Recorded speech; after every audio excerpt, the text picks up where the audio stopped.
Hey there, YouTube land. Big Dave here. So today's video, we're going to talk about warm-ups and writing your own warm-ups and using a number system. So like, for example,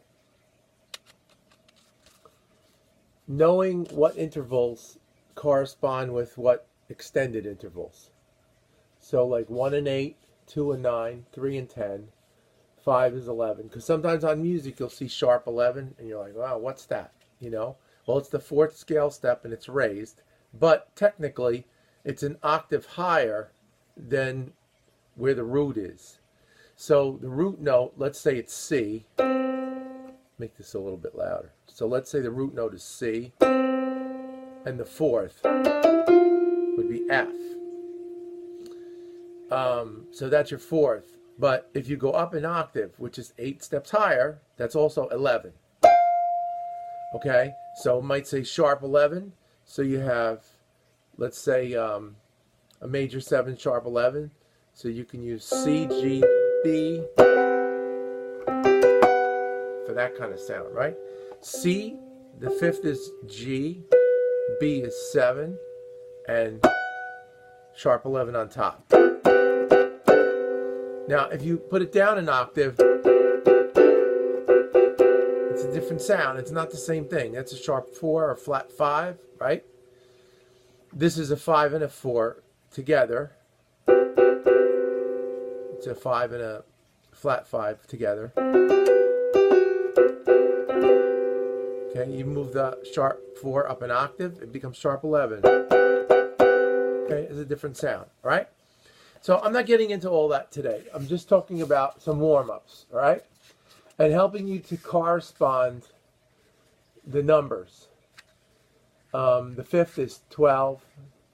The sixth is 13. And you'll see 13's 13 chord. You know, it's used a lot in blues and stuff like that. The 14 would be the octave of 7. And the next 8 would be 15.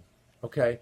Now, you're not going to really see, except in some kind of alternative music, you're not going to see like a 14 or something like that. We usually use 9, 11, 13, and so on.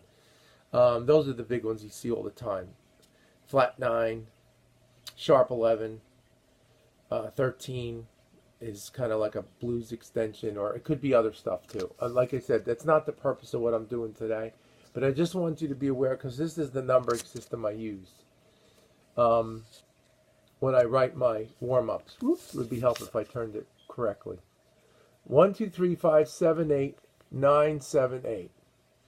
So I use the numbers for the warm-up.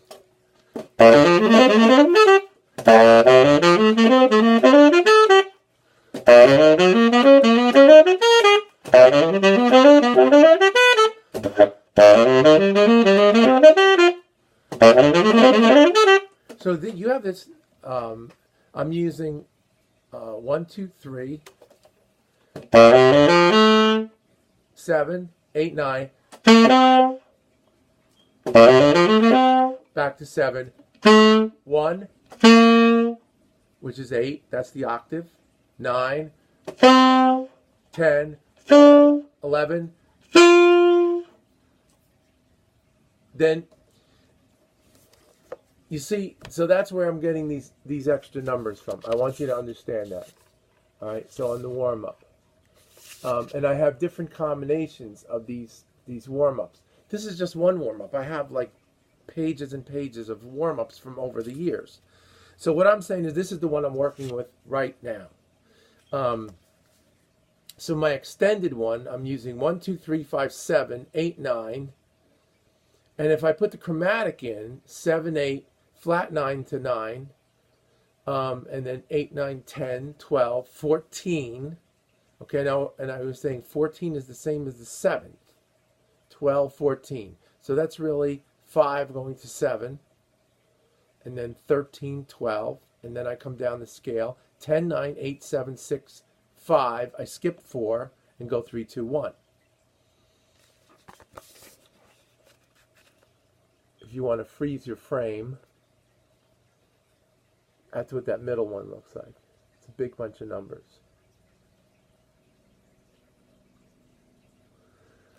But if I put the chromatic in, I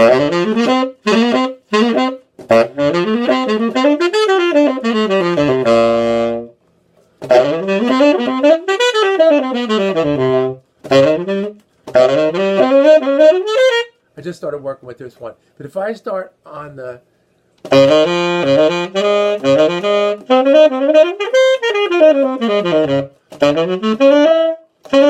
if I put the chromatic in, and now I'm on F.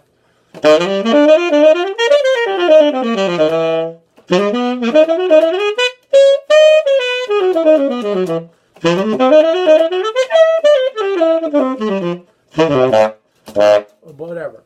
Okay, I'm just saying, like, these are warm-ups. I'm just extending and figuring out what it is. I don't have them right now. So that's why I'm doing this. I'm just showing you how this works.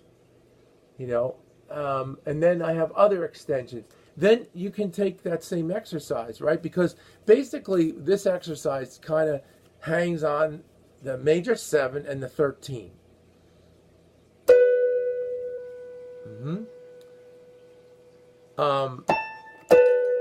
And so there's, you could hear that there's a sound in there. Here's the root.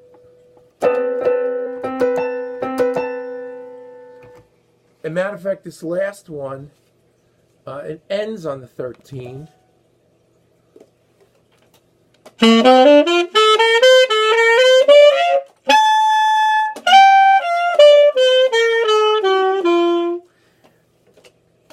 So the thing is, if you're working with certain kind of tonalities, certain kind of sounds, and in your warm-ups, if you build in some of these different tones, like sometimes you might want to put just sharp 11s and sharp 4s in a certain thing to have it fit.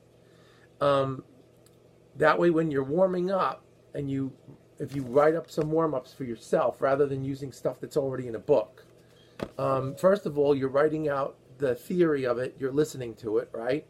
And you're kind of hearing it and sit at the piano and find it and know where, like, for example, the D, the 4th is G, right?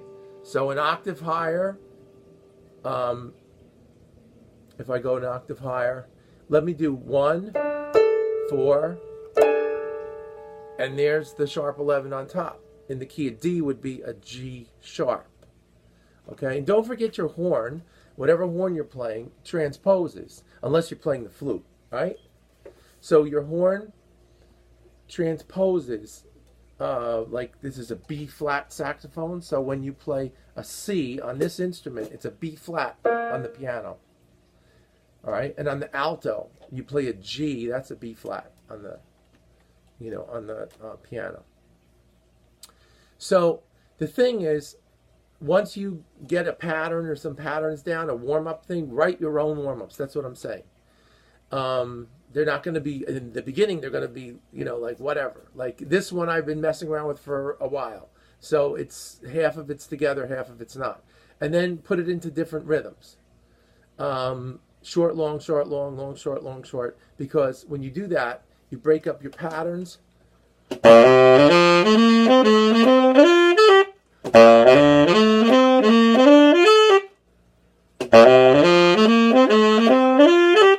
And it's good also to slur all of them and then use different articulations. Put in the chromatics, whatever kind of works for you. And then you can work them up for speed if you want to. Like this morning, and this is another thing that'll waste your time. So like this morning, I was practicing some stuff yesterday. I put this horn together. This reed is kind of soft and mushy. So if I wanted to, I could sit and waste my time finding another reed. But it's better if I just take my stuff out and practice. Okay, I don't have a gig right now, and I'm just having coffee and whatever. It's not the end of the world. Okay, so I'm gonna watch this video and hope that it comes out something like what I wanted. I'm gonna do another video in a little while on the importance of your thumb hook. So that might be up today. It might be up tomorrow. I'm not sure. Okay, so anyway, write your own warm-ups. You know, that's what I'm telling you about and to consider, because it's very valuable to understand the intervals. I mean, I have books of stuff that I've written myself, rather than relying on, you know, some other kind of warm-up book that you buy. Write your own warm-ups. Push your limits. You know, go into the upper extensions, into the, you know, the third and fourth octaves or whatever you can find, and work those out up there and find your way around. Okay. Thanks for watching, and if you have any questions or anything, you know, send me a message, or, you know, type it in the bottom, and I'll see it eventually. All right, have a good day.